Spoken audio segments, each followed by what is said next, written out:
नमस्कार, आप देख रहे हैं खबर उत्तराखंड पर पावर सेंटर का शो और मैं हूं आशीष तिवारी। क्या 2027 के विधानसभा चुनाव से पहले मुख्यमंत्री पुष्कर सिंह धामी का भी रिपोर्ट कार्ड देखा जाएगा? सवाल यह भी है कि यह रिपोर्ट कार्ड देखेगा कौन और किन मानकों पर इस रिपोर्ट कार्ड में मार्किंग की जाएगी। आज इसी मसले पर चर्चा करेंगे, अपने पावर सेंटर के शो में एनालिसिस करेंगे। लेकिन आगे बढ़े इससे पहले आपसे गुजारिश कि अगर अब तक आपने चैनल को सब्सक्राइब नहीं किया है तो चैनल को सब्सक्राइब करना और बेल आइकन दबाना बिल्कुल ना भूलें। 2027 के विधानसभा चुनाव को लेकर तकरीबन 1 साल का वक्त बचा हुआ है, लेकिन उत्तराखंड में चुनावी हलचलें बेहद तेज होती दिख रही हैं।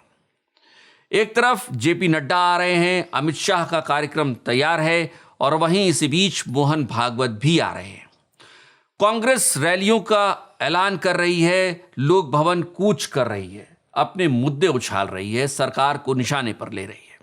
लेकिन इस सब के बीच सवाल यह है कि जिस चेहरे पर चुनाव लड़ा जाएगा या फिर जिस चेहरे के इर्द गिर्द चुनाव लड़ा जाएगा, और वो भी खास तौर पर सत्ताधारी पार्टी के तौर की तरफ से, कौन होगा जो मैदान में अभिमन्यु की तरह खड़ा होगा, अर्जुन की तरह खड़ा होगा, यह सवाल बना हुआ है। अगर इसे देखें कि मुख्यमंत्री पुष्कर सिंह धामी ही वो चेहरा होंगे जो बीजेपी के चुनावी चेहरे के तौर पर सारे जो निशाने होंगे उनसे लोहा लेंगे, तो ऐसे में समझना होगा कि मुख्यमंत्री पुष्कर सिंह धामी का रिपोर्ट कार्ड भी क्या इन चुनाव में देखा जाएगा। क्या कैबिनेट के मंत्रियों के साथ साथ कैबिनेट के मुखिया यानी मुख्यमंत्री पुष्कर सिंह धामी के रिपोर्ट कार्ड की मार्किंग भी देखी जाएगी? क्या यह देखा जाएगा कि किन किन मानकों पर वो खरे उतरे हैं?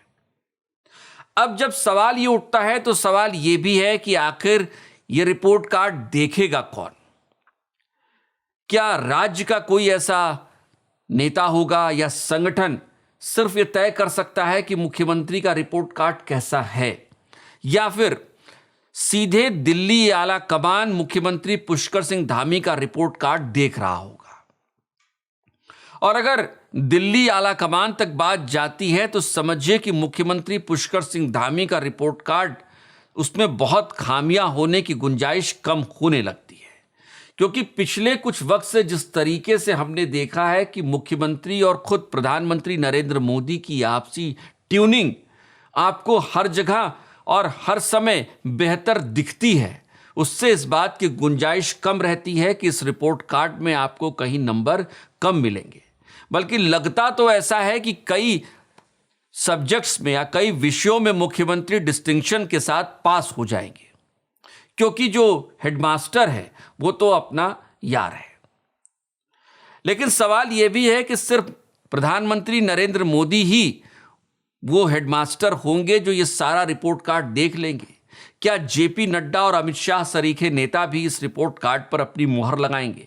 और क्या राजनाथ सिंह भी इस पूरे रिपोर्ट कार्ड पर अपनी मुहर लगाएंगे? ध्यान दीजिएगा, क्योंकि राजनाथ सिंह का नाम लेना यहां बेहद जरूरी है, क्योंकि राजनीतिक गलियारों की समझ रखने वाले जानते हैं कि उत्तर प्रदेश से आने वाला एक बड़ा नेता जो केंद्र में मंत्री भी हो, उसकी उत्तराखंड में किस तरीके से चलती है, ये राजनीतिक हलचलों को समझने वाले जानते हैं। और इसीलिए हम कह रहे हैं कि सिर्फ जेपी नड्डा, सिर्फ अमित शाह ही देखेंगे या फिर राजनाथ सिंह भी रिपोर्ट कार्ड को देख लेंगे, और इसके बाद ही तय होगा कि रिपोर्ट कार्ड के आधार पर डिस्टिंक्शन देना है कि नहीं देना है। और फिलहाल ये भी समझ लीजिए कि इस रिपोर्ट कार्ड के सहारे भारतीय जनता पार्टी कई ऐसे संदेश भी देने की कोशिश करेगी जो पूरे देश में जाने वाला है। और यही वजह है कि हम जब अपना पावर सेंटर का शो बना रहे थे तो कुछ दिनों पहले ही हमने कहा था कि इस पूरी परीक्षा का सिलेबस थोड़ा बदलने वाला है और इस तरीके से बनाया जाएगा जिसमें मुख्यमंत्री पुष्कर सिंह धामी को पहले ही एक्स्ट्रा क्लासेस करा दी गई हैं और उसकी वानगी रह रहकर दिखने भी लगी है।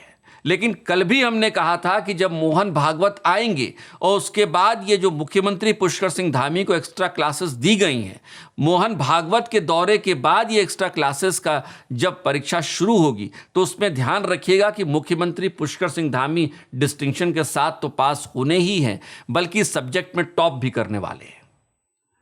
और यही वजह है कि हम कह रहे हैं कि लाइन और लेंथ बिल्कुल तैयार है। मुस्लिम यूनिवर्सिटी का मसला हो या फिर लैंड जिहाद और थूक जिहाद जैसे मसले हों, या फिर यूसीसी जैसे मसलों को ही 2027 के चुनाव में आगे किया जाएगा, और इसे लेकर भारतीय जनता पार्टी अपनी रणनीति बना चुकी है।